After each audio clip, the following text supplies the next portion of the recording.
Morning. Happy New Year. We're coming down to the end of the NFL season. It's Convince Me, presented by BetMGM on at Action Network HQ. I'm Chad Millman, along with Sean Koerner, Chris Raybon, Simon Hunter, Darren Rovell, Samantha Previte on our Action Network news desk. It's 11 a.m. It's the first Sunday of 2022. We're all starting fresh, folks. Everything is wiped clean. It's 11 a.m. The most exciting window in sports is open. Bets are being made. Lineups are being locked. Everything you need to know in another crazy weekend for the NFL. COVID is striking fear into the hearts of bettors and fantasy players. We are up to the minute with the latest news and information to help you make the best decisions.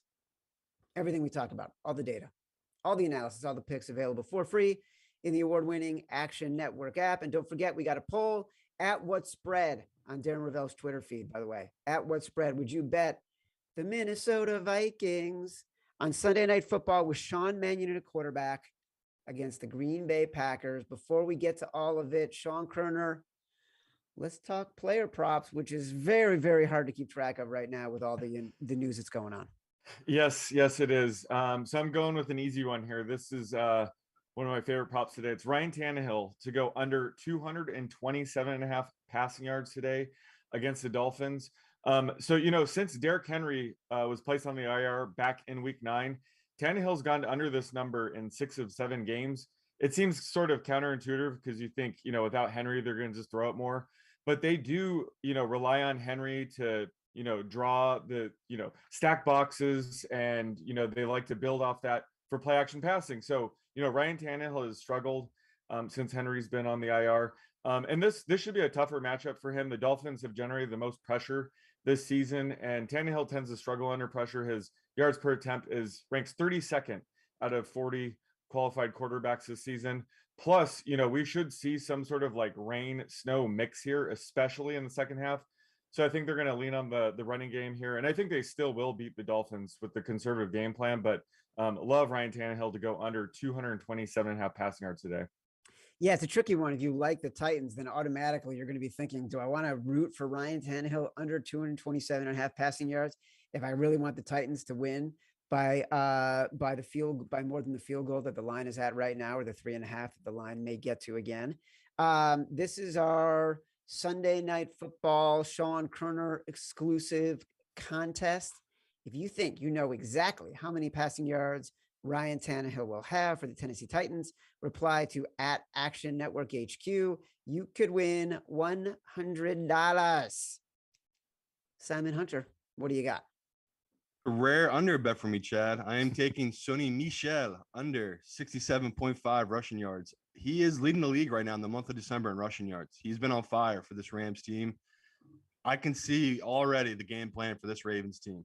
You want to make Matthew Stafford outdoors beat you passing. That's how you beat the Rams. You force Stafford to throw the ball. What do you have, 3 picks last week? So this is more of a bet that the Ravens are smart. They're going to bring heavy pressure against this run team, running style of this Rams team. So when I first saw this number, I believe it was 69. It's been bet down now to 67.5 on BetMGM this morning. I still like that number. I just think that Sonny Michel, he's had a great run here, but he's finally got to run to our run defense. It just does not give up the run. I think at home this season, the Ravens only give up more than 70 yards one time. So you're going against a team that's really good against the run, that's really banged up in the secondary. So it just all works out. The Rams are going to be trying to pass. The Ravens want them to pass. I love this number. I love to stay under this total of 67.5. There is nothing better than a British guy with a Philly accent doing a French accent when he's trying to convince me I should take Sony Michel for under his rushing yards for the day. Raybon, Happy New Year. You're going to give me something that is in keeping with the theme of all of 2021.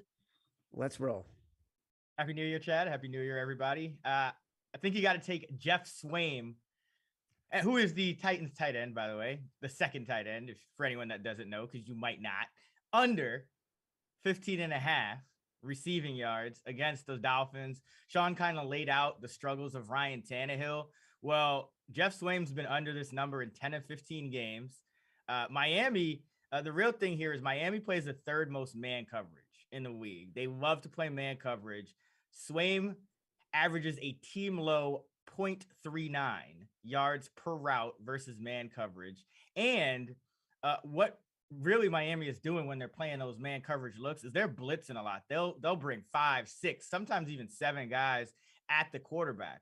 Well, Swaim is the blocking tight end. Anthony Ferkser, he tends to be a little bit more of the receiving tight end. So if they have to keep, extra guys in the block, it's much more likely to be Swaim than Ferkser, or one of their other receivers. So I think this is a great spot to target Jeff Swaim under 15.5 receiving yards, something again that he's done 2/3 of the time this year.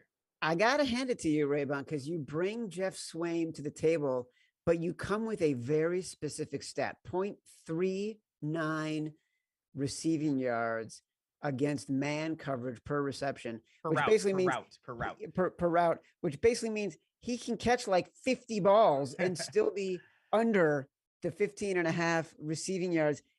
Listen, I want to go all in on the Titans today. I feel like it's one of the few games where I'm already not getting screwed by COVID and, personnel decisions. Give me Jeff Swaim under 15.5 receiving yards. I got to do it. Tannehill scares me too much because God forbid this is the game where they unleash Ryan Tannehill because they finally realize what he can do against somebody. So revenge game. That would technically Revenge hurt game. the Jeff Swaim prop, but it's also the Tannehill revenge game. No one has brought that up yet. I can't believe we didn't talk about that. what if he takes his revenge out, throwing to Jeff Swaim though? I see. I'm playing the odds here, but I don't think that's going to happen. The way it went last week, Raybon that's has told me. exactly what will happen. I don't think that's what's going to happen. Jeff Swaim under 15.5 receiving yards. Darren Rovell, Happy New Year, buddy. It's good to see you. Happy New Year, Chad. We have the poll on my Twitter feed. At what point, at what number would you take Sean Mannion and the Vikings? A combined 17% would do it up to 14. But the winner right now, with more than 3,000 votes, is still wouldn't do it at 44%. Not a surprise. That number right now is at 12.5. Couple win totals. There are 14 teams that can go over their win totals still active. The big ones this week are Indy from 9 to 10. That would push it over. Houston from 4 to 5. Atlanta from 7 to 8. And one that I would have never taken before the season, how about the over of 9 on the New England Patriots? They could go to 10 today against Jacksonville. Couple line moves, actually a million line moves, but we'll just give you the highlights. Tampa Bay, 13.5, past the number to 14.5 on the Jets. The most popular bet, I had to ask them if this is real or not. The most popular bet at PointsBet today is Bucks money line at like minus 800. I mean, there's free money, but I mean, how many cents do you want? And then Eagles from -4 to -6. And then a couple weather games we have. Miami, Tennessee, there's cold weather, 32 degrees, could get to snow. Detroit, Seattle, also 33 degrees, wet weather. Winds could get up to 15, 16 miles per hour. And finally, in no-brainer weather, obviously, in Lambeau, it's going to be -2 degrees. And what I learned when I went to Lambeau is they stand on cardboard so that they can, it actually makes you warmer. So if someone else wants to explain that, I don't know why, but when I went to the -7 degrees game between the Giants, the famous boat game between the Giants and the Packers, there were a lot of people bringing in cardboard. So that's when I learned that. I wish I had known that when I went to the Bears-Niners NFC Championship game at Soldier Field in 1986, where it was about 30 below in Chicago, and the Bears lost 27-3. And that's why 30 years later you had a pinky issue because it was still cold. I'm still cold. That's why I can't leave my house when it's below 50 degrees out. All right, let's get on to the sides. You mentioned the Lions, Sean Koerner, a little foreshadowing here. What do you got? Yeah, so I mean, I wouldn't say I love the Lions here, but I do like the Lions plus 8.5. And head coach Dan Campbell deserves a ton of credit this year for taking one of the worst rosters in the league. And they play a ton of close games. So, unfortunately they're 1-5-1 in one score games this year. So, they're 2-12, but they could easily be a 4-5 win team here. So I still don't think they get enough credit in terms of, against the spread, and they're 10-5 against the spread this year. So this is a game where, I think Seattle should be favored, but the Lions will keep it close. And as Darren mentioned, we could see some rain, wind here, and I think that actually helps out the Lions. They have the lowest ADOT in the league at just 6.2 yards, so they like to keep it close to the line of scrimmage anyway. Rookie Amon St. Brown has been tearing it up of late. It's pretty easy just for Tim Boyle just to get him the ball a few yards past the line of scrimmage, and they get DeAndre Swift back today, who's their biggest playmaker. So I think they can lean on those two near the line of scrimmage. I don't think the rain or wind will impact them at all. Whereas on Seattle's side of the ball, Russell Wilson, he averages the highest ADOT in the league at 10. So any kind of rain, wind will have to alter their offense a bit. They won't be able to, take advantage of the Lions secondary downfield. So I think this weather should hurt Seattle. And honestly, the Seahawks should not be favored by more than a touchdown against anybody right now. They've only won 3 times by 8 or more this year. So I think this is one of those games where Seattle should be favored, but 8.5 is too high. I could see them easily winning by 7 here, or, Lions getting a backdoor cover. So I like getting the 8.5. Can you please explain to people what ADOT is? It's the average depth of target. So it's how far down the field on average a quarterback, throws the ball. What I loved about what you just said, and this is key for this number, is the Lions have been very good in one-score games this year in terms of keeping the games close. Their record isn't good, but they keep the games close. At 8.5, this line is now outside of that one-score threshold, even if you've got the 2-point conversion included. So it's hard not to like the Lions here. This entirely feels like people are overinflating the value of the Seahawks at home still and undervaluing what the Lions can do, even if Tim Boyle is playing. I love this Lions pick for no other reason than every other game I've already bet is getting screwy for a variety of reasons, where this one is heading in a direction where I already had a favorite towards the Lions. Anyways, Simon, what do you got? Chad, I'm getting a lot of feedback on this show. A lot of people saying a lot of live show tunes on this show. Why are we always smiling? They feel like this is too happy of a show. So I was thinking of ways, how can we go upstream? How can we swim against the current? Let's get gross. Washington football team up to +6. Just disgusting. The rumors are out there. They might be rotating quarterbacks today. I don't care. When I looked at this matchup, my first thought was I guess you can say Hurts is the second-year quarterback. He's still technically a rookie quarterback. I think he's up to 18 or 19 starts now. We have a rookie head coach as well on the road playing for a playoff position against a Washington football team that everyone's given up on. I think they lost by 50 last week to Dallas.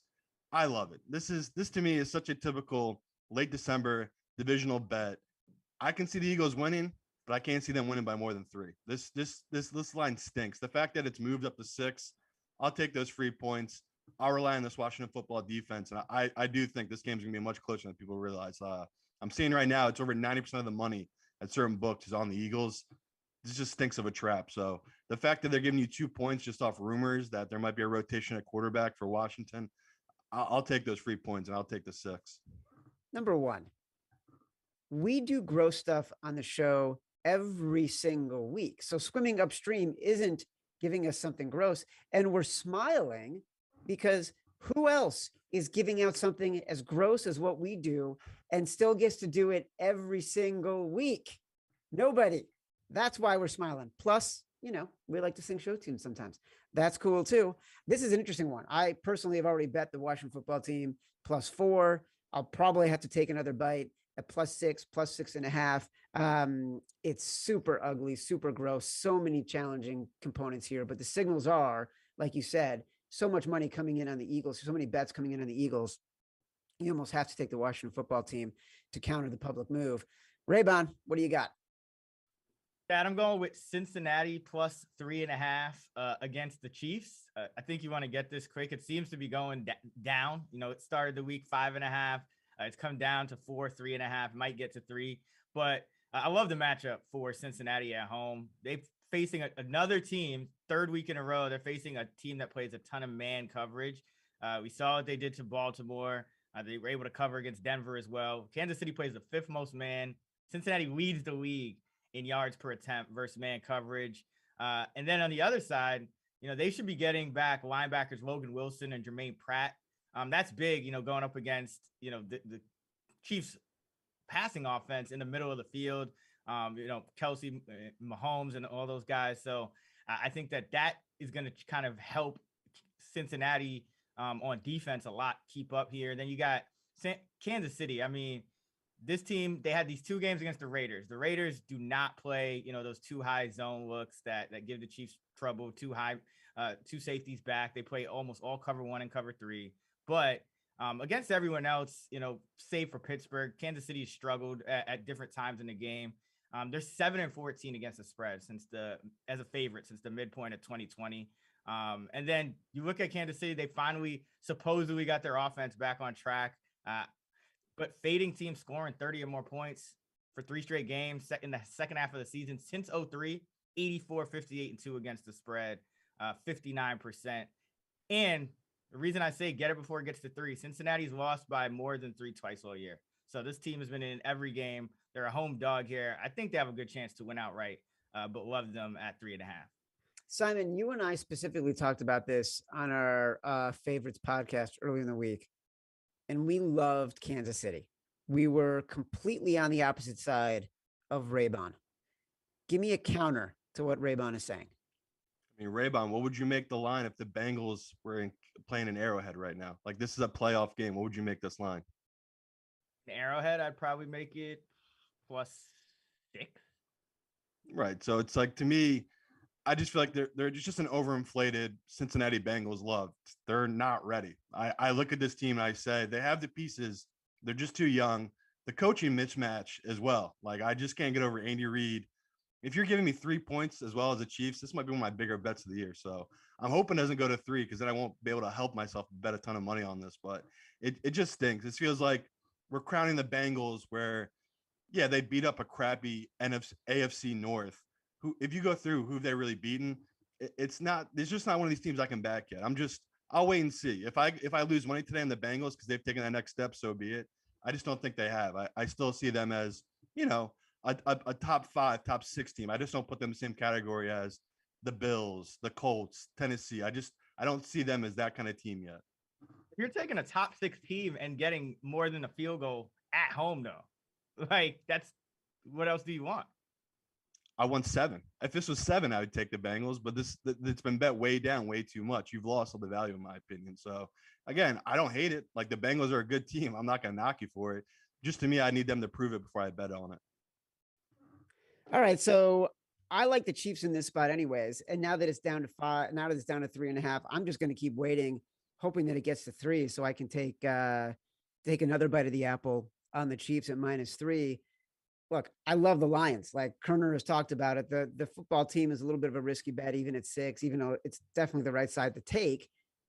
Give me the Lions. Give me Dan Campbell. I love taking this team as more than a touchdown, including the 2-point conversion at +8.5. Go Lions. Let's bite some kneecaps. Let's end the reign of Russell Wilson in Seattle. I don't know if the Lions have a call, but if they did, I'd say go Lions. Samantha, it is crazy out there with COVID. Who's playing? Who's not? Who should people sit? What are the actives? What are the inactives? Thanks, Chad. Yes, actives and inactives are a mess once again, just in time for the fantasy finals. So I'm going to quickly run through 7 teams' injury situations for week 17 to help you get those lineups set. Kicking it off with the Ravens, Lamar Jackson is listed as questionable and is a game time decision today against the Rams due to a lingering ankle injury, but he is trending towards not playing in his 3rd game in a row after not practicing Thursday or Friday, which means Tyler Huntley will get the start today and will be a borderline QB1 based on his rushing upside. Next, Clyde Edwards-Helaire has been ruled out for today's contest against the Bengals after suffering a clavicle injury last week. Darrell Williams will be a top play this week with Derek Gore and Jerick McKinnon sprinkled in. On to another top contender, Antonio Brown and Mike Evans are listed as questionable and are both expected to play, but could be limited today against the Jets. Brown is dealing with an ankle injury while Evans is dealing with a hamstring injury. Next, Jimmy Garoppolo is listed as questionable and is not expected to play today against the Texans while dealing with a torn UCL in his right hand, which may require surgery this offseason, meaning rookie Trey Lance will get the start today. Meanwhile, Elijah Mitchell is listed as questionable with a knee issue and is expected to play today for the first time since week 14. Kirk Cousins is out today against the Packers after testing positive for COVID-19 this week. Backup Sean Mannion was activated from the practice squad and will get the start. Meanwhile, Adam Thielen is out for the remainder of the year after re-aggravating an ankle injury last week. More COVID bad news. Antonio Gibson is out today after landing on the COVID-19 reserve list. He is also dealing with hip and toe injuries.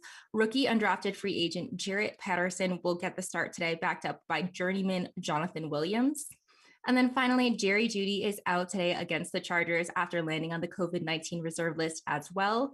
The Broncos have been ravaged by an outbreak this week and will be super shorthanded today. This will be a slight bump for pass catchers Courtland Sutton and Noah Fant. Both Melvin Gordon and Javonte Williams, who were on the injury report this week with thumb and knee issues respectively, are expected to play. And that is all I have for you for actives and inactives. Back to you, Chad. Thank you, Samantha. I almost cut you off there, but I was going to say that we're looking at this Washington football team and it's just looking worse and worse every single time someone says anything about what's happening between potentially rotating quarterbacks. Antonio Gibson is out. I think Montez Sweat is out. I think that +6, there's a reason why that number is moving as aggressively as it is. Koerner, let's look at some totals. So for my favorite total today, I love the Broncos Chargers under 45. So I was projecting this closer to 46.5, but that was before Teddy Bridgewater was ruled out for the second straight week. And before Jerry Jeudy and Tim Patrick were ruled out due to COVID. So it's going to be much easier for the Chargers defense to slow down Drew Lock, missing 2 of his top wide receivers. Chargers defense is also getting back Derwin James today. So I think it's, the Broncos should have an easy time running the ball. The Chargers rank dead last in DVOA against the run, but I don't think they're going to be able to put up many points. So, they're going to have a very conservative run heavy offense that's going to help kill the clock. And then, that could help the Chargers offense be a little bit more run heavy, conservative today. Maybe Brandon Staley scales back his 4th down aggressiveness today, just given how shorthanded the Broncos are. So I think this is going to be a lower scoring environment. And I'm projecting it closer to 43 now after all the COVID news. So yeah, I think there's about 2 points of value on the under here. Well, what's interesting is even if Brandon Staley doesn't scale back on the aggressive tactics, that sometimes plays into your favor if you're betting an under, because the frequency with which they are converting is less and less. And against a Broncos defense that is pretty good inside the red zone, it gives you more of an opportunity to keep points off the board against a team like the Chargers, which doesn't like to go for field goals very often. So that's a really interesting play, especially given how shorthanded this Broncos team is becoming offensively. And Drew Lock is just not an NFL quarterback. So, I'd rather bet on Sean Mannion at this point than Drew Lock. Simon, what do you got? Got another gross under for you. Atlanta Bills under 46. It's disgusting. It's gross. Atlanta, I believe they're like the 32nd team in DVOA this year. They're horrible. And what are they, 7-8? If you look at their wins, it's all against teams below 500. They've just beat up on bad teams all year. Now they're playing against arguably one of the best teams in the AFC on the road. We could have some snow, could have some rain up there in Buffalo. God, this is such a gross total. When I first saw this one, I kind of wanted to take the over. And the more I looked at it, the more I looked at the matchups, I just don't know how Atlanta's going to keep up with the Bills. The Bills are kind of going to be not throwing all day over the field. They're going to kind of ball control this, wear out this Atlanta defense, chew up clock. And I just can't see Atlanta sustaining drives. I don't know how Atlanta's going to score either. They're just one of these teams where the Bills, that's where they shine, is in the red zone. They're one of the best red zone teams in football. Atlanta this year has been one of the worst teams in the red zone. So to me, this is a matchup of field goals, 46, 45.5, whatever you can get it at. I would take it down to 42. To me, this is way too high of a total for a matchup between one team that's just going in the opposite directions. They're just getting ready for the playoffs, and the Bills, Atlanta, they're getting ready for the offseason. They don't really have any hope in winning or covering this game. Well, what's interesting is that the Bills are one of those teams where when they are playing bad teams and the spread is in question, and this is a big number, they tend to find ways to score repeatedly at the end of the game. to cover that number. That's what makes me nervous about this is the Bills do not take their foot off the gas pedal. They keep going forward again and again and again. It's almost like they know what the spread is and they're looking to cover the really big number. That one makes me nervous. Raybon, talk to me. Dad, why would you bet these ugly unders when you have something to root for? Take an over. Take the Rams, Baltimore over 46.5. I love this over. You know, people look at Tyra Huntley and, you know, whatever's going on with the Ravens quarterback situation, and they think, all right, you know, Baltimore, you know, they're not going to be able to score. But two different backup quarterbacks have got the total to 60 plus the last 2 weeks. And a lot of that is on the defense, and the defense is still not healthy in the secondary. Obviously, you have no Peters, you have no Humphrey, Anthony Averett went down, so you got a couple of guys back, but this is still a, you know, replacement level secondary on the back end, and that's a problem against Cooper Kupp, Odell Beckham, Van Jefferson, Tyler Higbee, and you know, Simon mentioned Stafford playing outdoors, and earlier in the week there were some weather concerns about this game, but just check the forecast. It's 59 degrees, 8-mile-an-hour wind. So there's nothing really there. And then you look at the Ravens, they are somewhat of a pass funnel defense because they are good in run defense. So I think you're going to get a high volume pass game from the Rams and Matthew Stafford. But also both of these teams, it favors the offense schematically. The Baltimore plays the fourth most man. The Rams are behind only the Bengals in yards per attempt against man coverage. So good matchup for them. And then on the other side, the Rams love to play zone on defense. They play that at the second highest rate. That's not what gives Baltimore problems. Baltimore has issues with man coverage when defenses are just blitzing them crazy. But they're a yard and a half better versus zone coverage. And that's just what the Rams do. I mean, they play zone pretty much almost as much as the Raiders. They don't really man up often. So, you're going to get just a great schematic matchup on both sides in this one. Both teams have been over teams. Rams 8-6-1, Ravens 8-7. Give me the over 46.5 in Baltimore, LA. 60 degrees in Baltimore on January 2nd, 50 degrees in Connecticut on January 2nd, 10 below in Minnesota, 10 below in Colorado. Who says there's no such thing as extreme weather? I don't know what anybody's talking about. I do know that as soon as Sean Koerner said the phrase Drew Lock, the Broncos Chargers pick was a lock for me. If I get the opportunity to bet on Drew Lock and the option is it's going to be an under when he's missing so many of his top targets, their defense is pretty good. And they've got a team that they're playing against in the Chargers that has pretty high variance and a quarterback who has been struggling with accuracy issues. I am taking the Broncos Chargers under 40, whatever it's going to be at this point, especially if we're getting that kind of value. Not that I disagree with you, Raybon. I think that's a good bet too. But to me, give me the under on Drew Lock. So let me recap what I've done from being convinced by you fellas. I like Chris Raybon and Jeff Swaim and the Tennessee Titans tight end getting under 15.5 receiving yards. I like the Lions and Sean Koerner plus 8.5. I also like when Koerner convinced me to take the Broncos and the Chargers. Mine under 45.5. All right, Samantha, give us some more fantasy news we can use. Of course. I am going to hit you with 3 starts and 3 sits, as always, that you need to know about while tinkering with those Week 17 lineups. First, I am excited to start Trey Lance at home versus the Texans. We actually have not seen Lance throw a pass since Week 5 against the Cardinals. He's been dealing with a knee injury, but we'll get the start today for the 49ers with Jimmy Garoppolo dealing with this torn UCL. It's a tricky matchup against the Texans, whose defense has been surging of late against quarterbacks, but Lance still falls into that borderline QB1 tier based on his rushing upside alone and is a serviceable streamer for the fantasy finals. Next, I want you to start Melvin Gordon on the road against the Chargers. He was definitely a disappointment in Week 16, tallied just 1 fantasy point and half PPR against the Raiders.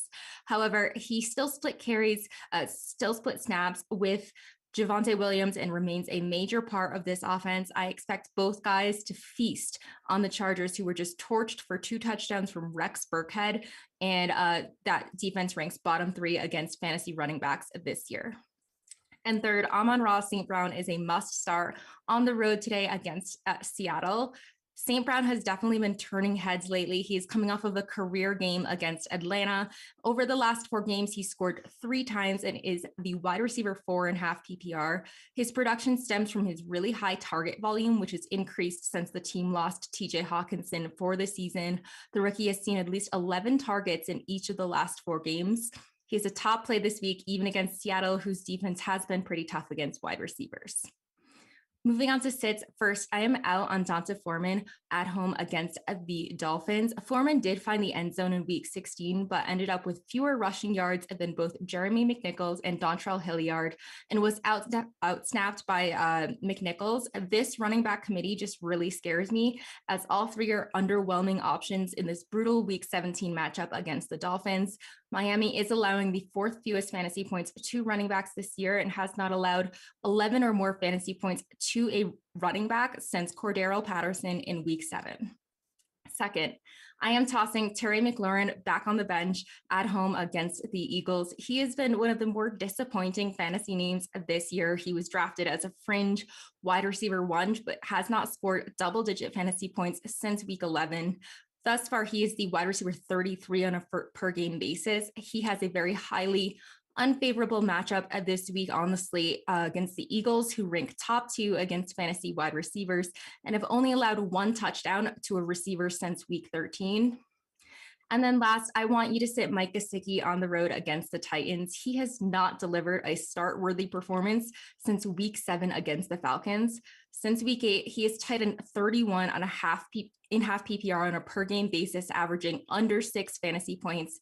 He has a difficult matchup on the slate in week 17 against the Titans, who have allowed the 5th fewest fantasy points to tight ends in just 1 double-digit fantasy performance all year to the position, and that was Travis Kelce in week 7. And that is all that I have for you for start sit. Obviously, please go triple, quadruple check those lineups, given how crazy all this news has been, and good luck in the fantasy finals. Yeah, Samantha, you just gave us one more reason to be fearful of the Washington football team. And yet I can't help myself in thinking, I just want to bet him again. All right, Darren, what do we got? How's our poll doing? What else is happening in the markets? Our poll is unchanged. Most people do not want to touch Sean Mannion and the Vikings tonight on Sunday Night Football in Green Bay. Now let's go through the most bet tickets, the greatest tickets at BetMGM. The number 1 is the Rams. Lamar Jackson is now out officially. So whether that's Tyler Huntley or Brett Hundley, I don't think people care. I don't know if people remember Brett Hundley, but I do. It's moved from 4 to 6.5. Let's see if it moves more with Lamar out officially. Colts moved 2 to 3 points. Of course, the protocols changed. Carson Wentz is assumed to be playing, and that's at 8 right now, -8 the Colts. And the Packers are the 3rd most bet. We expect that to be number 1 as it goes throughout the day. It's number 1 at Caesars right now. And I'm going to leave you with the greatest stat that I have right now, which is that the Packers have won 11 consecutive primetime games, which is the NFL's longest streak since the Pittsburgh Steelers did it from 2007 to 2009. They reached 12. So that's to tie it tonight. Well, there's some pretty good numbers right there, Darren. This is a crazy day. Like, the Ravens game is seriously going to become one of those things where you're going to be forced to bet the Ravens because the number is going to get so high. So now I'm going to have to bet the Ravens again when it gets to +7, and I'm going to have a terrible day, like not even want to watch these games, just being sick to my stomach all day. Let's recap what we're doing here. Sean Koerner, he is on Ryan Tannehill under 227.5 passing yards. Don't forget, that is our Sean Koerner exclusive prop contest. If you think you know how many yards Ryan Tannehill will have exactly, tweet us at Action Network HQ. He also likes the Lions +8.5 and likes the Broncos and the Chargers under 45.5. Simon Hunter likes Sony Michel under 67.5 rushing yards for the Rams. He likes the Washington football team +4.5. +6.5, and that may go higher. Atlanta Buffalo under 44.5.